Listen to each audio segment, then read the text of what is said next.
yang kita semua sucikan Bapak Pinadite Pura Jagannatha Padang, yang kami hormati Bapak Pembimas Hindu Kanwil Kemenak Provinsi Sumatera Barat, dan Bapak Ibu hadirin yang berbahagia.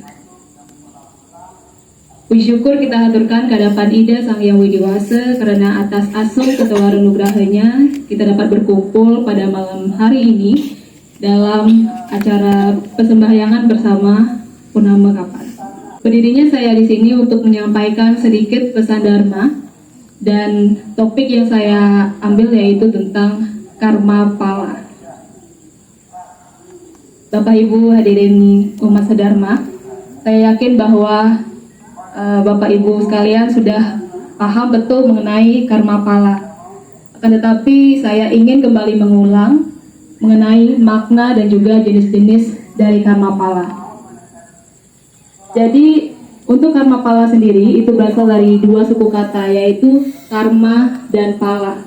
Jadi karma pala yaitu adalah buah atau hasil dari perbuatan kita.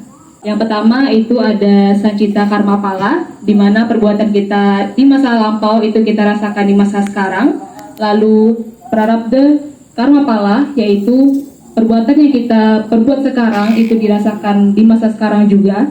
Lalu kriyamana karma pala, di mana perbuatan kita sekarang itu dirasakan di masa depan. Jadi semua yang terjadi di hidup kita itu ada sebab akibatnya. Misalnya kita lahir di keluarga yang kaya, miskin, atau kita cantik atau jelek, itu semuanya udah ada dan itu berkaitan dengan karma pala. Bapak Ibu hadirin umat sedharma, terdapat tepatnya 8 jenis atau macam karma. Yang pertama itu ada mohaniya karma, yaitu karma ini akan mengaburkan kesadaran kita atau menghambat peningkatan kualitas kesadaran kita, sehingga membuat kita jatuh ke dalam gelap tanpa ada cahaya, sehingga kita tidak dapat melihat mana yang disebut baik atau mana yang disebut tidak baik. Contohnya kita tidak dapat mengontrol emosi kita, misalnya berselingkuh atau terlalu fanatik terhadap beragama, lalu terlalu larut dalam kehidupan duniawi, dan yang terakhir tidak bisa bertoleransi terhadap keberagaman. Ini merupakan salah satu bentuk karma. Yang kedua itu ada darsa navaraniya karma. Karma ini menghalangi kemampuan fisik serta menghilangkan kemampuan penginderaan dalam diri, yaitu kita bisa memiliki kemampuan untuk melihat makhluk halus, atau bisa juga ini untuk menghilangkan kemampuan melihat atau mendengar dan lain sebagainya. Yang ketiga itu ada jinana ravaniya karma. Nah, karma ini menghalangi penyerapan ilmu pengetahuan. Karma ini akan membuat kita sulit berjodoh dengan ilmu pengetahuan, sehingga membuat pikiran kita menjadi tumpul, kurang pintar, dan buntu. Nah, ini juga merupakan salah satu bentuk karma, di mana kita sangat sulit untuk menyerap ilmu pengetahuan. Begitu kita sudah belajar dengan rajin, tapi kita susah untuk menangkap ilmu pengetahuan, seperti itu. Yang keempat itu ada antaraya karma, yaitu karma yang menghambat kita untuk melakukan kebaikan, menerima pemberian, atau menikmati hasil kerja.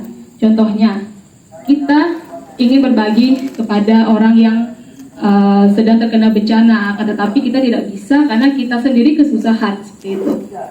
Lalu contoh yang selanjutnya yaitu ketika sedang ada pembagian sembako. Nah, jadi misalnya kita udah mengantri lama gitu, tapi pas di bagian kita tidak dapat, seperti itu. Nah, itu juga contoh salah satu bentuk dari karma. Yang kelima yaitu ada vedaniya karma, yaitu karma yang mempengaruhi gejolak emosi, perasaan, dan pikiran positif negatif. Nah, misalnya ada pribadi yang mudah marah, lalu ada yang penyabar, ada yang humoris, penakut. Nah, ini juga merupakan bentuk karma yang terakumulasi dari sifat-sifat kita ketika menjalani kehidupan sebelumnya atau saat ini. Nah, jika kita menjalani hidup dengan baik terhadap semua makhluk, maka kita akan mendapatkan karma yang sifatnya baik. Nah, apabila kita menjalani hidup dengan menyakiti, maka kita akan mendapatkan sifat yang tidak baik. Selanjutnya yang keenam itu ada ayuswa karma, yaitu karma yang bawa kita ke alam setelah kematian. Nah, istilahnya seperti neraka surga seperti itu. Nah, karma ini terbentuk dari akumulasi karma kita semasa hidup, dan akan menentukan kita apakah kita ke burloka atau swah atau swarga loka, atau langsung reinkarnasi atau terlahir kembali. Yang tujuh itu ada nama karma, yaitu karma yang menentukan kita lahir dalam tubuh makhluk apa dan kondisi badan fisik yang bagaimana. Nah, yang ke-8 yaitu adalah gotra karma, yaitu karma yang menentukan nasib hidup kita, seperti tempat kita lahir, lalu situasi lingkungan, dan keluarga seperti apa kita dilahirkan. Dan juga gotra karma ini juga mengatur kita akan berjodoh dengan siapa, seperti itu. Bisa jadi yang baik dengan yang baik, atau yang buruk dengan yang buruk, yang berjodoh dengan yang buruk, atau bisa jadi selama kita hidup, kita sudah mengetahui keburukan kita dan kita mencoba untuk memperbaikinya. Dan kita juga bisa berjodoh dengan orang yang bisa membimbing kita ke arah yang lebih baik. Nah, itu karma yang harusnya kita syukuri, seperti itu.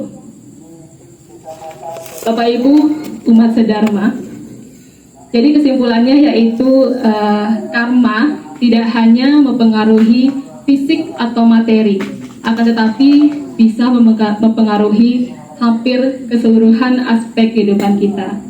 Oleh karena itu, selalulah berbuat baik, karena apa yang kita tanam itu yang akan kita tuai. Meskipun akibat karma buruk kita tidak kita rasakan, akan tetapi itu bisa saja karma buruk tersebut terjadi di keluarga kita, atau ada di keluarga kita atau orang tersayang. Intinya selalu bersyukur dan selalu berpikir positif, karena itu merupakan kunci utamanya. Hadirin umat sedharma, sekian pesan dharma dari saya akhiri dengan Parama Santi. Om Santi, Santi, Santi, Om.